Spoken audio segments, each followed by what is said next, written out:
तर मित्रांनो, भाजपचे बडे नेते अमित शहा हे पुन्हा एकदा तोंडावर आपटणार आणि पुन्हा एकदा तोंड सुजवून घेणार. पोलीस बांधवांसाठी स्पष्टीकरण व्हिडिओच्या शेवटी देत आहे. मित्रांनो, मग तुम्हाला प्रश्न पडला असेल की अमित शहा तोंडावर नक्की कसं आपटणार आणि तोंड नक्की कसं सुजवून घेणार.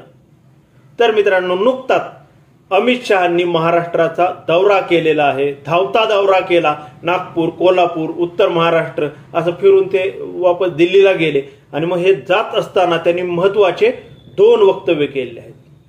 त्यामधील पहिलं वक्तव्य आहे ते असं की विदर्भामधून 45 जागा निवडून आणा. आणि दुसरं वक्तव्य आहे मराठवाड्यामधून 30 जागा निवडून आणा. मग विदर्भ आणि मराठवाड्याला एवढं महत्व नक्की का? तर मित्रांनो, आपली महाराष्ट्राची विधानसभा ही 288 जागांची आहे. विदर्भामध्ये 62 विधानसभा मतदारसंघ येतात आणि मराठवाड्यामध्ये 46 विधानसभा मतदारसंघ येतात. या दोन्हींची बेरीज जेव्हा आपण करतो तेव्हा या 2च विभागामध्ये 108 इतके विधानसभेचे मतदारसंघ येतात आणि या 2 ठिकाणीच लोकसभेला भाजपची वाताहत झाली आहे.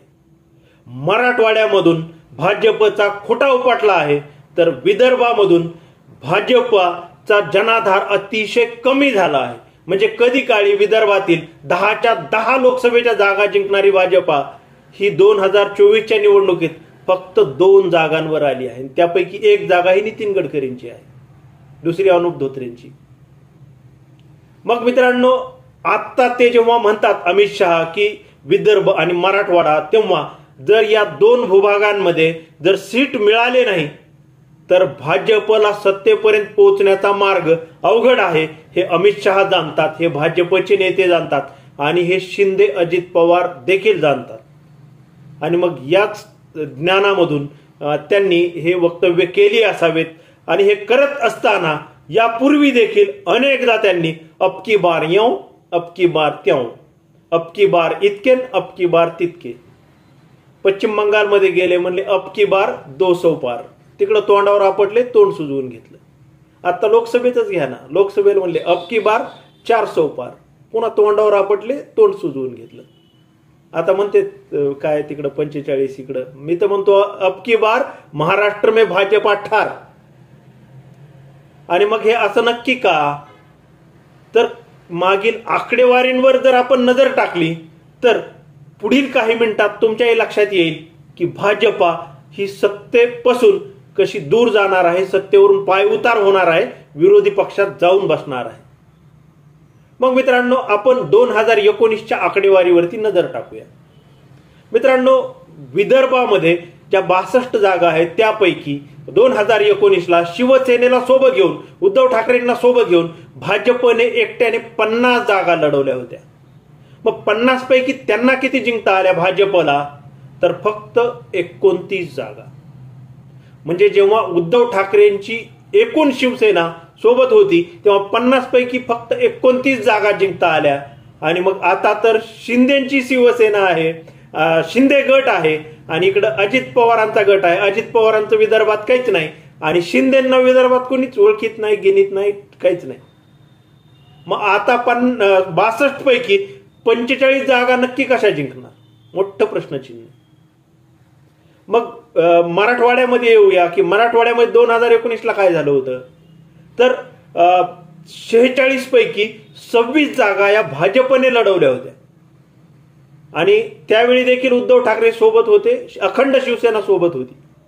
आणि मग त्यावेळी 26 पैकी फक्त 16 जागा 46 पैकी भाजपला जिंकता आल्या होत्या. म्हणजे 2019ला विदर्भातील 29 आणि मराठवाड्यामधील 16 अशा दोन्हींची बेरीज केली तर दोन्हीकडे मिळून 45 जागा भाजपने जिंकल्या होत्या 2019ला. आणि तेही अखंड शिवसेना सोबत असताना, उद्धव ठाकरे सोबत असताना. 108 पैकी 45 जागा फक्त. आणि आता अमित शहा म्हणतात विदर्भात 45 जिंका, मराठवाड्यात 30 जिंका. 45 आणि 30 75 जिंका. मग मित्रांनो, ही झाली 2019ची आकडेवारी. थोडी 2014च्या आकडेवारीवर नजर टाकूया आणि मग येणाऱ्या निवडणुकीचं भविष्य भाकीत वर्तवून आपण हा व्हिडिओ संपवूया. मग 2019ला शिवसेना आणि शिवसेना आणि भाजप एकत्रित होते. पण 2014ला एकत्रित होते का? तर लोकसभेला एकत्र होते, पण विधानसभेला वेगवेगळे लढले होते. त्यावेळी भाजपने स्वतंत्रपणे सगळे मतदारसंघ लढवले होते. मग भाजपने विदर्भात जेव्हा 62 पैकी 62 जागा लढवल्या, तेव्हा भाजपला किती जागा मिळाल्या होत्या? तर फक्त 44 जागा. मग आता भाजप विदर्भातल्या 62 पैकी 62 जागा लढणार आहे का? तर अजिबात नाही. आणि मग 62 पैकी 44 जागा मिळाल्या होत्या आणि मराठवाड्यामधील 46 पैकी 46 जागा लढवल्या आणि मिळाल्या किती होत्या? तर फक्त 15 जागा 2014ला. मग त्या 44 आणि ह्या 15 अशा दोन्हींची मिळून बेरीज होत आहे 59. आणि 2014ला स्वतंत्रपणे लढल्यानंतर भाजपला फक्त 59 जागा 108 जागांपैकी मिळवता आल्या होत्या. आणि मग 2014ला तर मोदींची प्रचंड मोठी लाट होती. त्यावेळी गोपीनाथ मुंडे हे लोकसभा निवडणुकीनंतर दुर्दैवाने आपल्यामधून निघून गेले होते. गोपीनाथ मुंडेंविषयी सहानुभूतीची खूप मोठी लाट होती. तसेच त्यापूर्वी सलग 10 वर्ष महाराष्ट्रामध्ये काँग्रेस राष्ट्रवादी काँग्रेसचं आघाडीचं सरकार होतं. त्यांच्या विरोधात अँटी इन्कम्बन्सी होती, नाराजी होती. आणि हे सर्व असताना देखील आणि भाजपने स्वतःच्या बळावर संपूर्ण महाराष्ट्र लढवला असतानाही आणि त्यापूर्वी झालेल्या लोकसभेमध्ये केंद्रीय पातळीवरती प्रचंड मोठी लाट आणि भाजपला प्रचंड यश मिळालेलं असताना देखील मग 108 पैकी फक्त 59 जागा या विदर्भ आणि मराठवाड्यात मिळून भाजपला जिंकता आल्या होत्या. विदर्भात 44 आणि मराठवाड्यात फक्त 15 जागा जिंकता आल्या होत्या. आणि मग हे अमित शहांना माहिती नाहीये का? मग हे अमित शहा आता अशी हवाई का करत आहेत की मराठवाड्यामध्ये 46 पैकी 30 जागा जिंका? त्यांचे अख्खे देशातील नेते जरी मराठवाड्यात येऊन बसले ना, तरी 5 जागांच्या वर मराठवाड्यामध्ये त्यांना जागा मिळणारच नाहीत. माझं भाकीत आहे. कारण त्यांनी आणखी एक वक्तव्य केलं की मराठा आंदोलनाला घेऊन वक्तव्य केलं की अशी आंदोलनं खूप होत असतात. पटेल गुरुदारांचं आंदोलन आम्ही हाताळलेलं आहे. असे आंदोलन हाताळण्याचा आम्हाला खूप अनुभव आहे. आंदोलनाकडे दुर्लक्ष करा वगैरे वगैरे वगैरे. आणि ज्या पद्धतीने या आंदोलनामुळे मराठवाड्यामधून भाजपचा खुटा उपटला, तसाच खुटा विधानसभेला देखील उपटणार आहे. आणि मग राहतो विदर्भाचा विषय. तर विदर्भ हा 19लाच भाजपच्या हातामधून गेला होता. कारण 2014ला ज्या 44 जागा एकट्याने लढून भाजपने जिंकल्या होत्या, तर तीच भाजपा 2019ला शिवसेनेला सोबत घेऊन थेट 29 वर आली होती. म्हणजे 15 जागा ऑलरेडी मायनस विदर्भात झाली होती. लोकसभेला 10 पैकी 10 जागा जिंकल्या, परंतु विधानसभेला मात्र 15 जागा मायनस झाली होती. मग आता लोकसभेला तर त्यांचा तिकडं म्हणजे काय वाताहत झाली एकदम.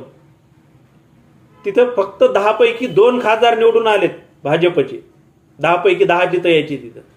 आणि हे म्हणतात आता 62 पैकी 45 जिंका. आता कशी जिंकायचे तर काय जिंकायचे अमित शहांनाच माहिती. आणि मग मला चांगलं माहिती आहे की विदर्भामधून प्रचंड मोठी ताकद भाजपची ही कमी झालेली आहे आणि आता विधानसभेला ती आणखी कमी होणार आहे. आणि मग अशा परिस्थितीमध्ये जर भाजपच्या 29 मधून 2019च्या आणखी 12 ते 15 जागा, साधारण 20 जागा जरी तिकडून कमी झाल्या तर अजिबात नवल वाटायला नको. आणि विदर्भ आणि मराठवाड्यामध्ये मिळून भाजपा ही 18 ते 20च्या पुढे अजिबात जाणार नाही. अमित शहा जरी म्हणत असले की दोन्हीकडे मिळून एकीकडे 45 एकीकडे 30 75 जिंका, तरी पण मी आज भाकीत वर्तवत आहे की दोन्हीकडे 108 जागांपैकी मराठवाडा आणि विदर्भ 20च्या आत ही भाजपा राहणार आहे. आणि मग त्यामुळेच मी सुरुवातीला म्हणालो की पुन्हा एकदा अमित शहा हे तोंडावर पडणार आहेत आणि तोंड सुजवून घेणार आहेत. व पोलीस बांधवांना विनंती आहे की तोंड सुजवून घेणं म्हणजे मी त्यांच्या जवळ जाऊन काहीतरी त्यांचं तोंड सुजण्यासाठी क्रिया प्रतिक्रिया काहीतरी करणार आहे, नंतर त्यांचं तोंड सुजणार आहे, असं काही त्याचा अर्थ नाहीये. मराठीमध्ये म्हण आहे की काहीतरी एक वाक्य बोललं आणि ते जर खोट्यात पडलं, खरं नाही झालं, तर आपण म्हणतो की पडला का नाही तोंडावर. तर तोंडावर पडला म्हणजे आता तोंडावर पडल्यावर तोंड तर सुचणारच आहे, तर ते तशा अर्थाने हलक्यात घ्या. तर मित्रांनो, मी जे काही मुद्दे मांडले, जे काही भाकितं वर्तवले, तर अमित शहा पुन्हा एकदा तोंडावर पडणार आहेत आणि पुन्हा एकदा त्यांचं तोंड मी जवळ न जाता देखील सुचणार आहे. तर मग मी जे मुद्दे मांडलेत याबाबत तुमचं नक्की काय मत आहे, कमेंट करून नक्की सांगा. आजच्या पुरतं एवढं, थांबतो. धन्यवाद.